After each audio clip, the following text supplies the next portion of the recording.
Youth കോൺഗ്രസിന്റെ നേതാവ് ദുൽകിഫിൽ നമ്മോടൊപ്പം ചേരുന്നു. എങ്ങനെയാണ് ഈ സന്ദീപ് വാര്യരുടെ ഈ വരവ് കോൺഗ്രസ് കാണുന്നത്? ഒപ്പം തന്നെ അത് ഈ പാലക്കാട് മാത്രമല്ല, ഇനിയിപ്പോൾ കോൺഗ്രസിന് അതൊരു നേട്ടമാകാൻ സാധ്യത എങ്ങനെയാണ്? ഒപ്പം തന്നെ പാലക്കാടിന്റെ തെരഞ്ഞെടുപ്പിൽ ഇത് ഏത് നിലയിൽ അനുകൂലമായിട്ടുള്ള ഒരു സാഹചര്യം ഉണ്ടാക്കാൻ കഴിയുമെന്നാണ് പ്രതീക്ഷിക്കുന്നത്?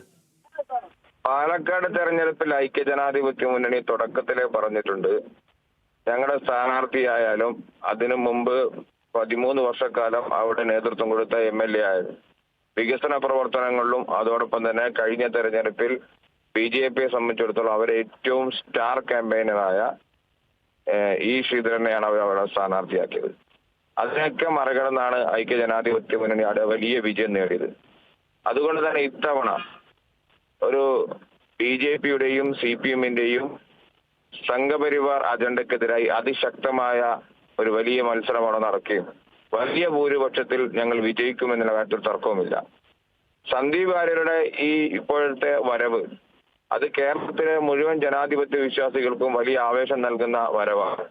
പ്രത്യേകിച്ച് അദ്ദേഹത്തിന്റെ വാർത്താ സമ്മേളനത്തിൽ അദ്ദേഹം കൃത്യമായി പറഞ്ഞിട്ടുണ്ട്, ഇന്ത്യ രാജ്യത്ത് വെറുപ്പിനെതിരായിട്ട് രാഹുൽ ഗാന്ധി നടത്തുന്ന സ്നേഹത്തിന്റെ രാഷ്ട്രീയത്തിന് ആ രാഷ്ട്രീയം അറിഞ്ഞുകൊണ്ടും അതോടെ തന്നെ ഉൾക്കൊണ്ടുകൊണ്ടുമാണ് ഞാൻ BJP വിടുന്നത്, RSS വിടുന്നത് എന്ന് കൃത്യമായി അദ്ദേഹം നിലപാട് വ്യക്തമാക്കിയിട്ടുണ്ട്.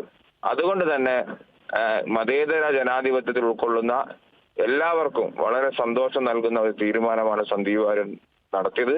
അത് ഇന്ന് കേരളത്തിൽ നിലനിൽക്കുന്ന ജനാധിപത്യ വിശ്വാസികളെ സംബന്ധിച്ചിടത്തോളം നിലനിൽക്കുന്ന അതിന്റെ കൃത്യമായ നിലപാട് മനസ്സിലാക്കിക്കൊണ്ടുള്ള ഒരു നിലപാടാണ് അദ്ദേഹം സ്വീകരിച്ചത്. പക്വമായ നിലപാട് അദ്ദേഹം സ്വീകരിച്ചത്.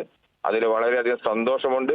അതോടൊപ്പം തന്നെ അത് പാലക്കാടും ഇനി വരുന്ന തദ്ദേശ സ്വയംഭരണ തെരഞ്ഞെടുപ്പിൽ ഉൾപ്പെടെ ഐക്യജനാധിപത്യ മുന്നണിക്ക് ഗുണകരമായ മാറ്റങ്ങൾ കൊണ്ടുവരുമെന്ന കാര്യത്തിൽ തർക്കവുമില്ല.